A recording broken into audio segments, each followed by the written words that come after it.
भाद्रव मासर कृष्णपक्ष अष्टमी तिथि भगवान श्रीकृष्णंकर जन्मदिन पवित्र जन्माष्टमी भारतर पुरपल्ली उत्सव मुखर। एही अवसर में शनिवार पूर्वाह्न भोगराई ब्लॉक कमरदा स्थित गोपबंधु शिशु विद्या मंदिर रे विद्यालयर शिक्षक शिक्षयित्री और कुनी छात्र छात्री द्वारा नंद उत्सव बहु आडंबर रे पालन करा जायछि। सकाळु बालकृष्ण पूजा अर्चना पर राधा और कृष्ण वेश साजिथिबा विद्यालयर कुनी कुनी छात्र छात्री एक शोभायात्रा रे शिक्षक शिक्षयित्री और विद्यालयर संपादक संपादिका सह जाई कमरदा शिव मंदिर प्रांगण रे नृत्य प्रदर्शन करने सहित दही हांडी भांगिथिले। एहाकु देखिबा पई बहु ग्रामवासी रुंड होइथिले से स्थान रे। परे पिलामाने विद्यालय को फेरी श्रीकृष्ण जन्म नृत्य नाटिका और नृत्य मंचस्थ करथिले। अभिभावक अभिभाविका माने उपस्थित रही पिलामानंकु उत्साहित करथिले। विद्यालयर प्रधान शिक्षक चंदन कुमार दत्त और सह शिक्षक केदारनाथ सेनापति नाट्य निर्देशना देथिबा बेले शिक्षयित्री मोनालिसा महंती देवस्मिता दास नृत्य निर्देशना देथिले और शिक्षयित्री सुषमा दास और शिक्षक रंजन कुमार धल सेमानंकु सहायता करथिले। विद्यालयर प्रधान शिक्षक संपादक दिलीप कुमार प्रधान संपादिका सुप्रिया प्रधान एही कार्यक्रम परिचालना करथिबा बेले शिक्षयित्री मानसी परिडा मानसी गिरी शर्मिष्ठा जेना और सागरिका तथा विद्यालयर अन्य समस्त कर्मचारी माने सहयोग करथिले।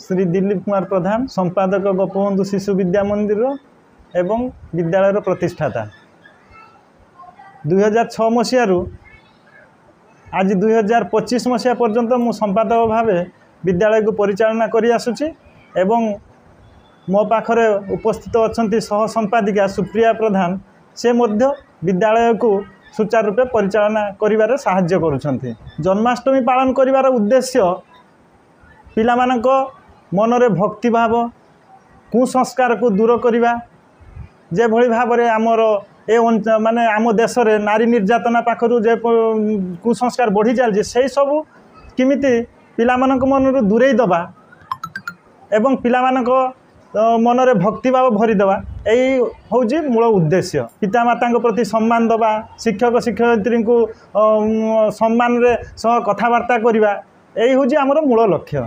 प्रोग्राम होइथिला हमर नाच गीत नाटक एवं आमे पाख शिव मंदिर को जाइथिलु सेठारे नाच गीत प्रोग्राम करी दही हांडी भांगिलु एवं दही हांडी बहुत आकर्षणीय होइथिला जहाँकि बहुत व्यक्ति उपस्थित होई आमको वार्ता देले जे तुमे बहुत भल काम कल जहाँकि पिलामानक मनरे एई सब आग्रह दबाटा निहाती आवश्यक।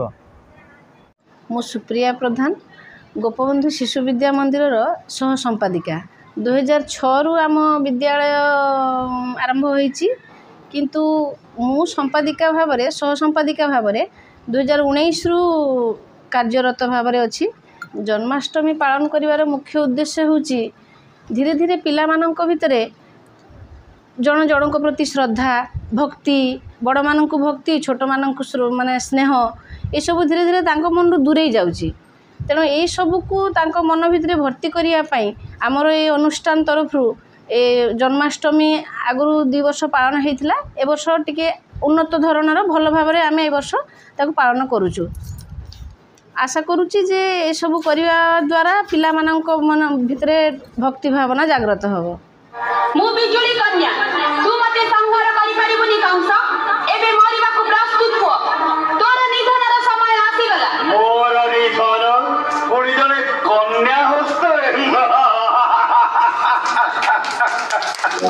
आपनक प्रिय संपर्क लाइव।